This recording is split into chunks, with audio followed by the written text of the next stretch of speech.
Olá,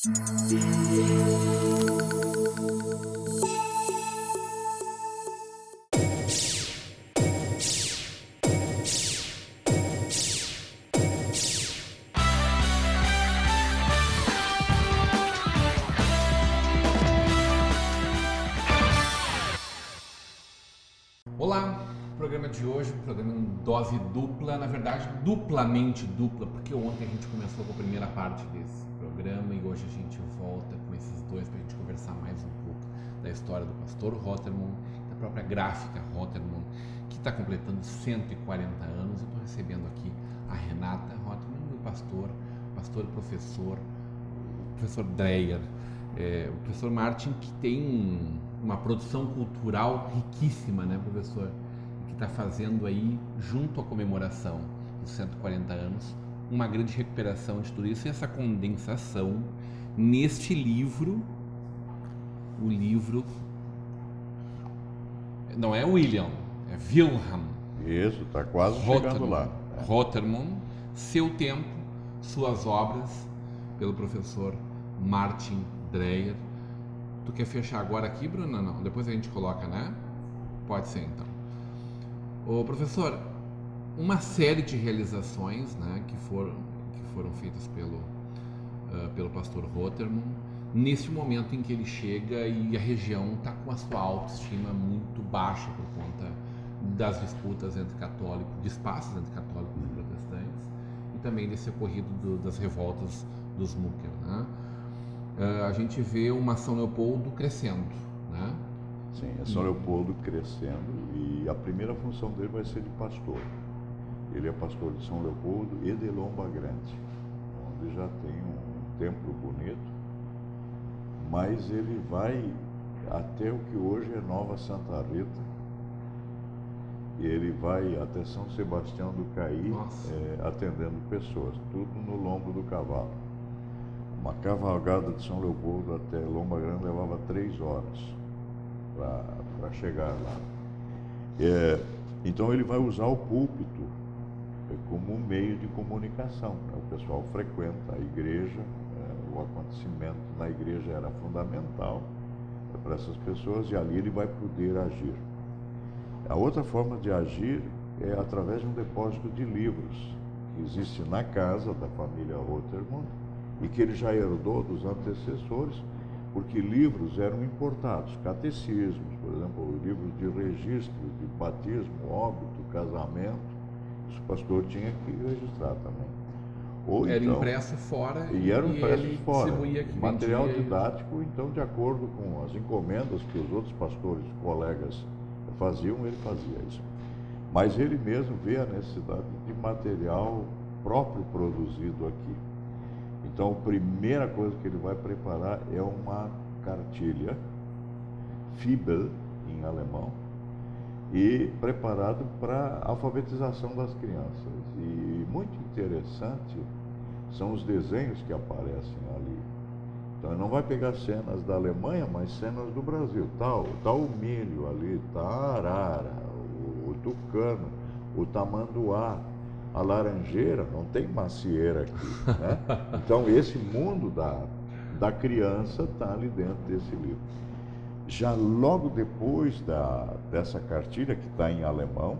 Isso é uma visão de marketing, hein, professor? Como? Isso é uma visão de marketing do pastor.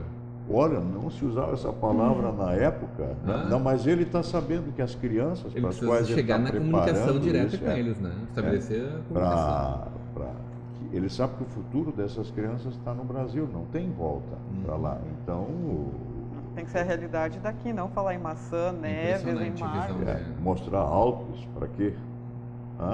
Então, tem que mostrar uma araucária e a famosa palmeira dele, tem que estar ali.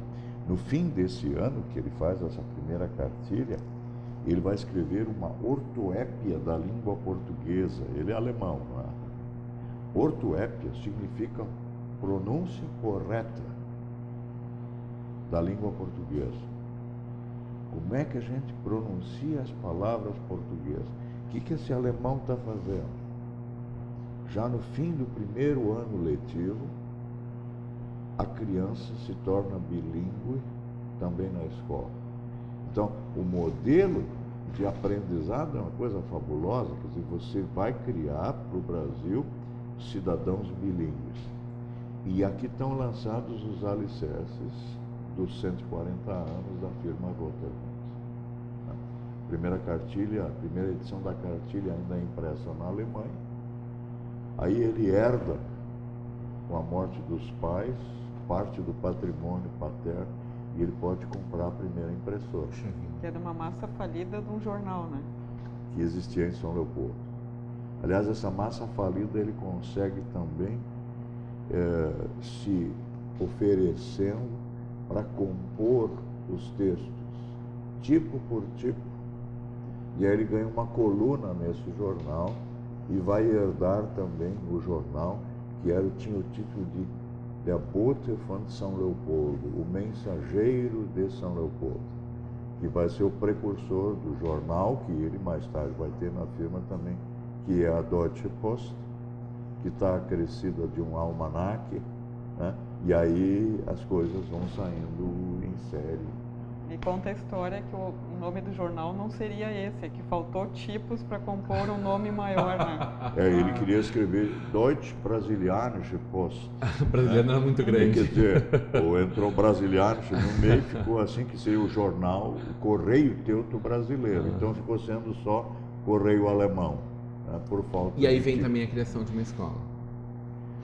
A escola já existia em São Leopoldo. Já o primeiro pastor que vem com os imigrantes alemães começa no que hoje é o bairro Feitoria, com uma escola para as crianças. E a tradição alemã é que o pastor também era inspetor escolar, função que Rotterdam também exerceu na Alemanha. E ele começa com a escola depois é transferida para a vila, que vai surgir em São Leopoldo, né? E aí também tem a história mais do que centenária e continua existindo até a data de hoje. Se a gente olhava fotos antigas da rua Oswaldo Aranha, você tem em meia quadra a escola, o templo e ao lado a casa do pastor. Sempre dominava aquele cantinho todo ali. Todo cantinho, na periferia de São Leopoldo. Nós temos uma foto que é muito interessante, porque é um banhado, né, e só tem os 3 prédios naquela rua ali. O que significa a criação desse templo em 1911? Renata, quem sabe você conta a partir da memória da família, seria interessante depois o complemento. O que eu sei, que conta a história, é que até a proclamação da República, a única religião permitida no Brasil era a católica. Então os outros templos poderiam existir, mas sem se mostrar externamente. Seriam tipo um salão onde as pessoas se reuniam. Tolerado para a profissão da fé. Com a proclamação da República vem um movimento para a construção de um templo digno de São Leopoldo. E a ideia demorou muito para ser viável, né, para arrecadação de verbas. E em 1911, no dia 15 de novembro, escolhido especificamente por marcar essa liberdade religiosa, foi inaugurada a Igreja de Cristo, mais conhecida como a Igreja de Relógio, lá em São Leopoldo, que por muito tempo foi o prédio mais alto que existia na cidade. E continua sendo um dos prédios mais lindos da cidade. Só que agora ele está cada vez mais afogando dentro dos prédios que são construídos ao redor, né? Os edifícios altos na volta, né? Mas ninguém tira esse prédio. E eu acho ele muito agradável internamente por ser em madeira, né? Ele é aconchegante, gemütlich em alemão, né? É tudo... tem obras de arte dentro desse templo, que são o trabalho do artesão Zewald, em São Leopoldo. Quer dizer, o púlpito, o altar são todos esculpidos em madeira. As laterais dos bancos estão esculpidas em madeira, né? Mas também os vitrais foram muito bem escolhidos na forma. Então é uma caixa, como tem muita madeira, né? Ainda o couro em cima, é uma caixa de ressonância muito boa. Quer dizer, a rigor você não precisaria de microfones dentro dessa igreja. O problema é que com o avanço da idade, nós temos uma população cada vez mais idosa e com mais deficiência auditiva, que é o de se esperar Então, por isso a igreja precisou de caixa de som e assim por diante. E a família também participou bastante, né? Os filhos do pastor, alguns doaram os sinos. O meu avô foi organista durante 40 anos. A última vez que ele tocou, até onde eu sei, foi no casamento dos meus pais, em 1958. A minha avó estava envolvida, acho que, com a iluminação dos vitrais, porque tinha os vitrais, mas de noite não eram iluminados, né? Então sempre teve a família envolvida ali. O pastor viveu até 1925, é isso, né? É. E ele nunca foi exatamente um grande comerciante. Sim. Dizem que a esposa resolveu grande parte dessas questões, assim, Ela fazia a da contabilidade, negociação, né? da contabilidade, da gestão, Sim. né? Mas ao longo de toda a história, aí são quarta geração, Correto. né? Estamos falando da quarta geração, casado com teu primo, uma moça casada com teu primo que hoje É uma das é uma diretoras. das diretoras atuais, né? Então estamos preparando aí já a quinta geração da família, Se possível. Deus quiser. A gente sabe que foram sempre muitos momentos muito difíceis que se confundem com a história do mundo, não só de São Leopoldo, do Rio Grande do Sul e do Brasil, né? Eu destaquei aqui alguns momentos para questionar com vocês, para a gente poder dar uma breve pincelada nisso. Momentos maravilhosos, como 100 anos, evidentemente, com uma grande festa que foi realizada, 125 anos da mesma forma, né? Momentos muito especiais, mas também momentos de muita dificuldade. Que momento foi esse lá em 1928? Essa parte da história o professor Martin pode contar melhor, porque eu só tenho o aconteceu? registro das fotos. Que ódio, que raiva era aquilo que dominava aquele momento antes da Segunda Guerra, né? Momento de ebulição mundial. Na história do Brasil nós temos muitos momentos de ódio. Teve época que se matou o português aqui no Brasil, né? Porque eram aqueles que não deixavam a nacionalidade brasileira emergir. Mas a década de 20, de 30 a nível internacional, o surgimento de muitos nacionalismos. Né? 22, nós tivemos o centenário da independência do Brasil, Semana de Arte Moderna, se dizia que se tinha que abrasileirar o Brasil, acabar com tudo que de estrangeiro tinha aqui. Então, sentimento de uma cultura única também. O Sítio do Pica-Pau Amarelo, escrito por Monteiro Lobato, O Petróleo é Nosso.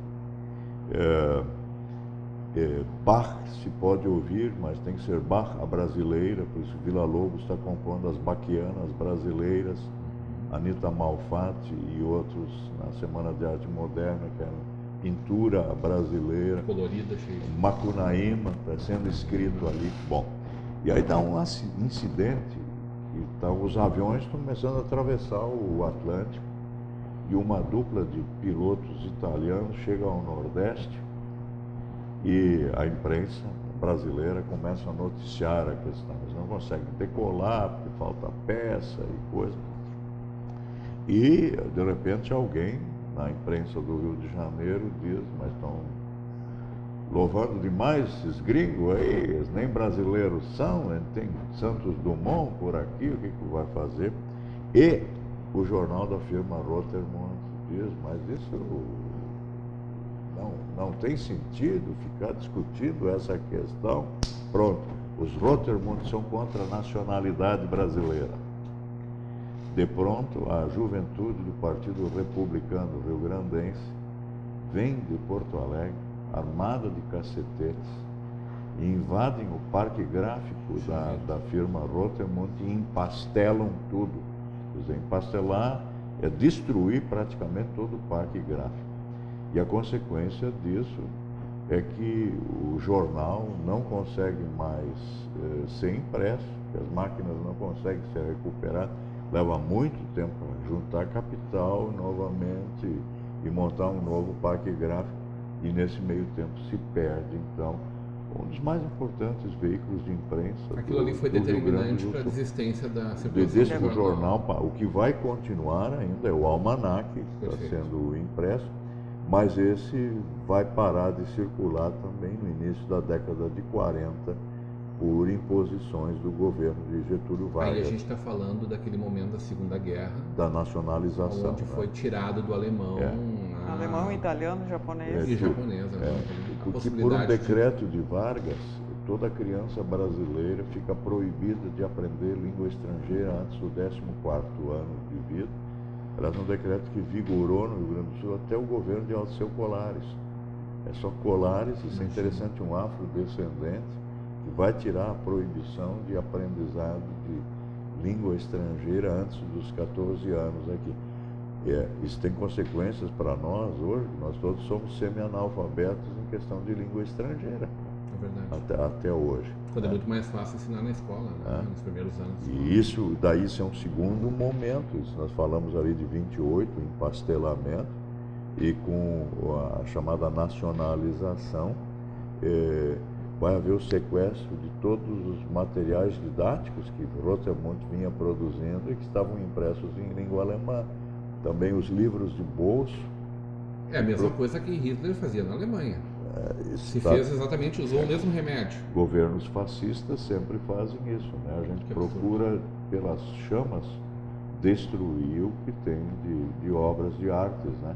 Ainda não estão muito longe disso, né? É quando grupos totalitários, né, querem determinar o que é certo ou o que é errado e não admitem opiniões divergentes. Essa é uma crítica a essas discussões em torno do que é arte, do que não é arte atualmente, é isso? O que eu estou querendo colocar, né? Nós estamos vivendo num momento da falta de diálogo, né, de absolutizações de posições.